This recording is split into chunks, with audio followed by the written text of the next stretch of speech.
Hey everybody, how's it going? On this week's video, I'll be tackling the STA drill. What this drill is, it's a more targeted drill for the shoulder complex, and it's a nice on-ramp to get us to start talking about overhead pressing. So the setup is very similar to the death row in that we are lateralizing ourselves over to either a small box or a bench, and then we are going to take the same scapular mechanics from the death row, meaning we're going to go into scapular retraction and elevation in order to facilitate this new exercise. All right, so it is not the prerequisite, like it is not the final prerequisite for overhead pressing, but it's a nice segue because it gets us to start to feel what these kinetics and kinematics will start to feel like when we necessitate a different line of force. So the setup for this drill is going to be very similar to the death row or just the dumbbell row. We're going to have our feet just outside of the box. We're going to shift, drop that outside hip, load the heel, hamstrings, and adductors, posteriorly tilt a little bit, hinge down,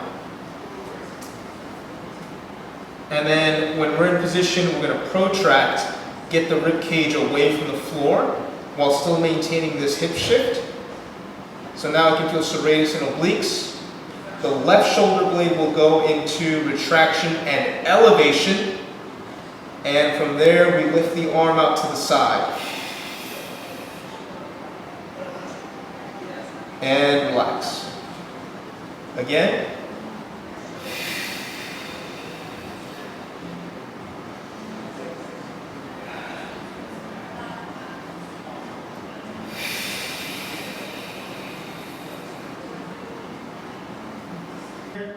Left shoulder blade, retract and elevate.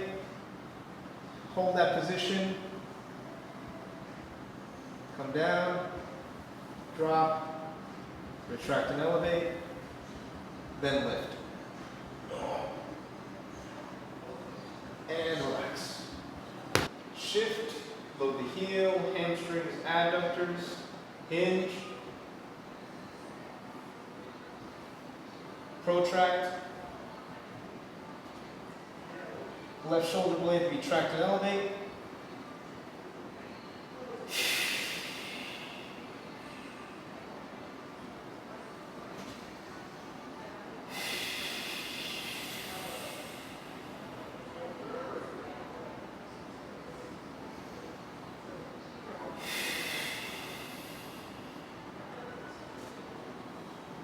As you can see from that drill, nothing is really working in isolation. So even though this is more of a targeted drill for the shoulder complex, we are not simply ignoring everything else that I've talked to thus far. I am horribly and ridiculously consistent when it comes to the application of principles, and this drill is no exception.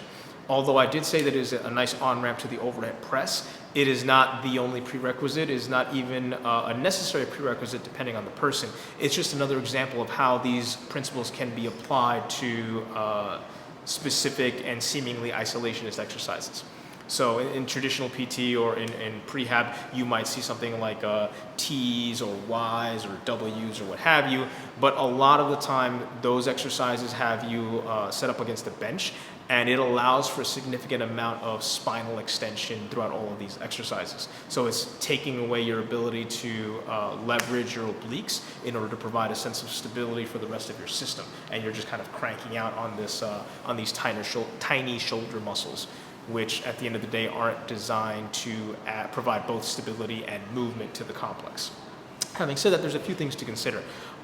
We want to make sure that after you elevate and retract, you are maintaining that scapular position throughout the entirety of the lift. So even though you're just lifting the arm along this line of pull, you are not losing the position which you have set up initially. So that's the first thing that you want to consider. We definitely don't want to start cueing or promoting scapular downward rotation, because then we're going to ask the lat to get involved, and the lat's primary role in that situation would be to provide a mechanism for spinal extension. That's not really what we're looking at. Once we get into spinal extension, we're going to lose obliques. we're probably going to lose some hamstrings and maybe adductors, so we're going to lose that setup that we had at the very onset of this drill.